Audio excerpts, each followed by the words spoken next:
बोलिए भगवान बुद्ध की जय। जय जय चीवरधारी की जय।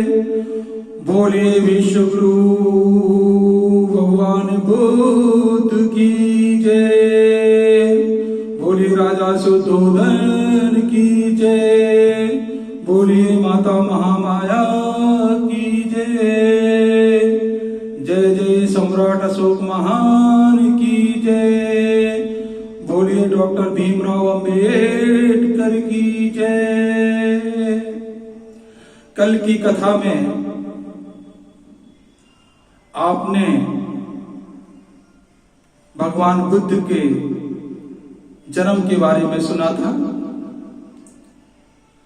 जब भगवान बुद्ध का जन्म होता है लुम्बिनी वन में, वो वैशाखी पूर्णिमा थी। वैशाखी पूर्णिमा को भगवान बुद्ध का जन्म हुआ। लुम्बिनी वन से रानी महामाया अपने महल कपिलवस्तु आ जाती हैं। उधर राजा ने जब समाचार सुना कि वो पिता बन चुके हैं, तो उन्होंने नगर में, आस पड़ोस के नगरों में खबर पहुंचा दी। और खबर वह जगह जगह पहुंची। जिन जिन लोगों ने सुना वो बहुत खुश हुए कि राजा शुद्धोधन पिता बन चुके हैं। इसी खबर को असित मुनि असित नाम के मुनि थे, उन्होंने खबर सुनी और खबर सुन करके वो बधाई देने के लिए राजा शुद्धोधन के महल आते हैं। सुने, समाचार सुनकर असित मुनि का, समाचार सुन असित मुनि का दिमाग गया चकिराए। अधेड़ यानी 50 वर्ष की उम्र में, अधेड़ उम्र में जायो महामाया ने किला। असित मुनि को इस बात का आश्चर्य हुआ कि माता महामाया की उम्र लगभग 50 की थी और यही उम्र यानी 48 और 50 के बीच की उम्र रही है माता महामाया की और राजा शुद्धोधन की। यानी कि अधेड़ उम्र में माता महामाया ने एक पुत्र को जन्म दिया। इस बात को सुनकर के, इस समाचार को सुनकर के असित नाम के मुनि थे, उनका दिमाग चकराया। सोचने के लिए मजबूर हो गए कि 50 की उम्र में एक महिला ने जन्म दिया है, तो इसमें कोई खास बात है। चलो चलते हैं राजा के दरबार में, राजा के महल में, उनको बधाई दे जाते हैं। तो बधाई की नियत से असित मुनि राजा शुद्धोधन के महल की ओर चल देते हैं। साथ में उन्होंने अपने भांजे नालक को ले लिया है। सुने, भांजे नालक को साथ लिया, कर दीनो प्रस्थान। कपिलवस्तु नगर आई के दीनी राजा को बधाई। यानी कि असित मुनि अपने भांजे नालक के साथ राजा शुद्धोधन के दरबार में आते हैं, क्योंकि असित मुनि को आभास हो गया कि ये कोई साधारण पुत्र नहीं है। इस पृथ्वी पर राजा शुद्धोधन के महल में जो पुत्र रत्न की प्राप्त हुई है, यह कोई खास बात है। चलो बधाई देने चलते हैं, और राजा के महल में आते हैं और बधाइयां देते हैं। उधर राजा भी बहुत खुश होते हैं। असित मुनि आ गए, क्योंकि मुनियों का, संतों का अति सम्मान होता है भारतवर्ष में, हमारे समाज में, और वो सम्मान राजा शुद्धोधन ने असित मुनि को भी दिया। बहुत खुश हुए, इतने खुश हुए कि राजा शुद्धोधन ने कीनो मुनि का स्वागत हर्षाए, और लालन को लाए हैं असित मुनि के पास। महल के अंदर जाते हैं, अपने बेटे को, अपने लालन को, जो कि बाद में बड़े होकर के बुद्ध कहलाए, उनको वो लेके आते हैं और असित मुनि के हाथों में आशीर्वाद दिलाने के नियत से, आशीर्वाद दिलाने के भाव से उन्होंने उनको गोद में थमा दिया। गोद में थमाते हैं, असित मुनि आश्चर्य में पड़ जाते हैं। क्यों? सुनो। राजा ने मुनि को अपने लालन को दियो गहाए, छूते ही मुनि के सिर लालन को पांव गयो टकराए। ये अप्रत्याशित घटना घटी। जैसे ही राजा ने अपने बेटे को असित मुनि के हाथों में थमाया, वैसे ही असित मुनि के सिर में लालन का पांव टकरा जाता है। पांव टकरा जाता है। इस बात को असित मुनि ने उल्टा आशीर्वाद देने की बजाय उल्टा स्वयं आशीर्वाद स्वरूप उस घटना को लिया है। तो असित मुनि क्या करते हैं, देखिए। पैर पकड़ कर असित मुनि, पैर पकड़ कर असित मुनि, दिल से रहे हर्षाए, पायो आशीर्वाद ललन से, हुए जीवन में कृतार्थ। राजा शुद्धोधन तो अपने बेटे को आशीर्वाद दिलाने के लिए असित मुनि के पास ले आए थे, जो कि असित मुनि उनके दरबार में पधारे हुए थे। लेकिन असित मुनि ने खुद उसको आशीर्वाद माना कि ये कोई साधारण बालक नहीं है, ये बालक जो है असाधारण बालक है। अब वे विचार करने लगे, चिंतन करने लगे, मनन करने लगे कि आखिर बात क्या है। उन्होंने बच्चे को सिर से पैर, पैर से सिर की ओर अच्छी तरह से निहारा, ऑब्जर्व किया। देख मोहिनी छब लालन की, देख मोहिनी छब लालन की, असित मुनि ने किया विचार, होगा चक्रवर्ती सम्राट, यह हो गया आध्यात्मिक चक्रवर्ती अवतार।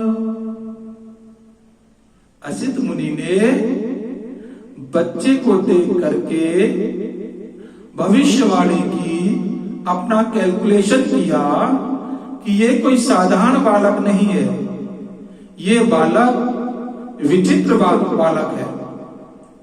उन्होंने भविष्यवाणी की कि ये बच्चा भविष्य में जब अपने यौवन अवस्था में आएगा तो या तो चक्रवर्ती सम्राट बनेगा, यानी राजाओं के ऊपर राजा बनेगा, बहुत बलशाली बनेगा, या फिर आध्यात्मिक चक्रवर्ती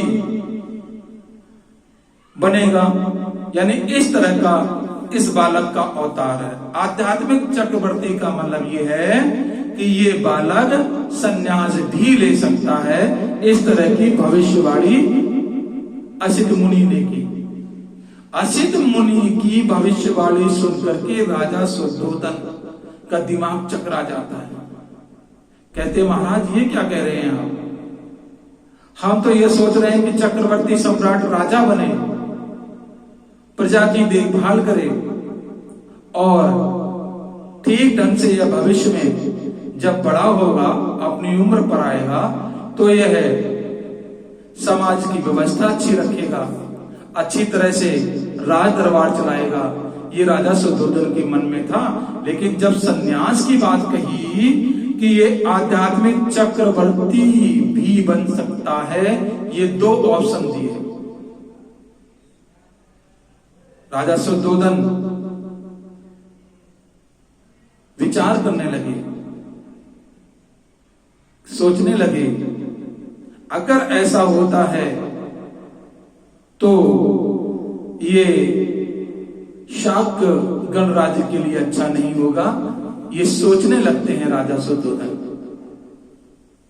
तो यही दो ऑप्शन है, इन्हीं दोनों ऑप्शन, यानी कि चक्रवर्ती सम्राट या चक्रवर्ती आध्यात्मिक सम्राट बनेगा। यानी कि एक तरफ राज चलाने वाला, दूसरी तरफ आध्यात्मिक चक्रवर्ती बनेगा। ये बात राजा शुद्धोधन के दिमाग में बार बार उथल पुथल करने लगी और बाद में भी करती रही। ये दो क्वेश्चन, ये दो ऑप्शन उनके दिमाग में चलते रहे।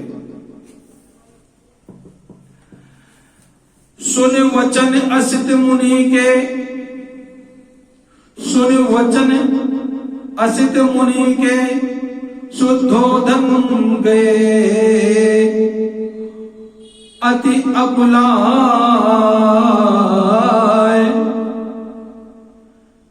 चक्रवर्ती सम्राट बने ललन, पर कभी न ले संन्यास। चक्रवर्ती सम्राट बने ललन, पर कभी न ले संन्यास। असित मुनि से निवेदन पूर्वक कहने लगे, हे मुनिराज, मेरी अभिलाषा ये है कि ये लालन जो मेरा है, ये मेरा जो पुत्र है, मैं तो चाहता हूं कि चक्रवर्ती सम्राट बने, राजा बने, राजाओं पर राजा बने, लेकिन संन्यास ना ले।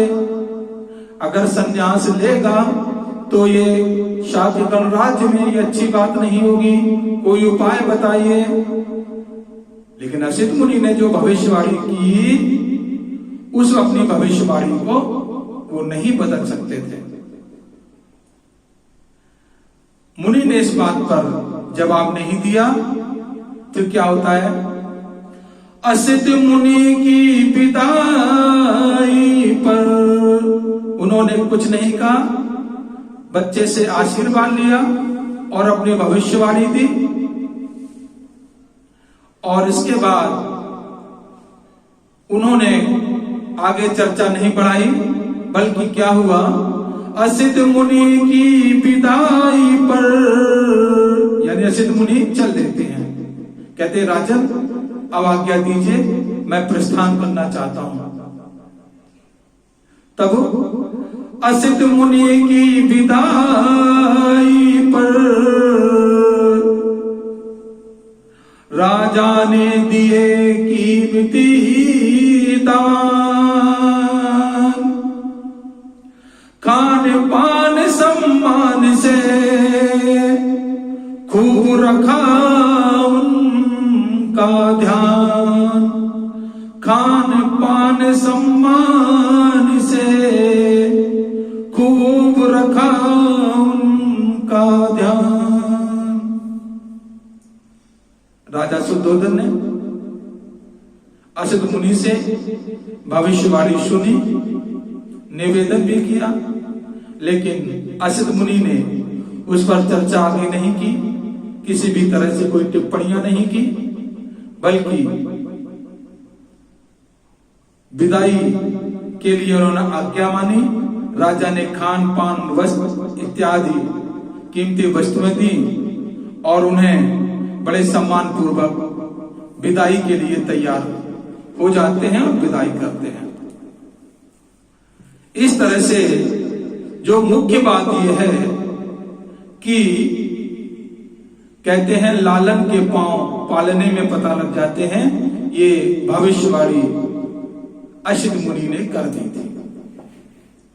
तो असित मुनि विदाई के समय किस तरह से कहते हैं, सुनो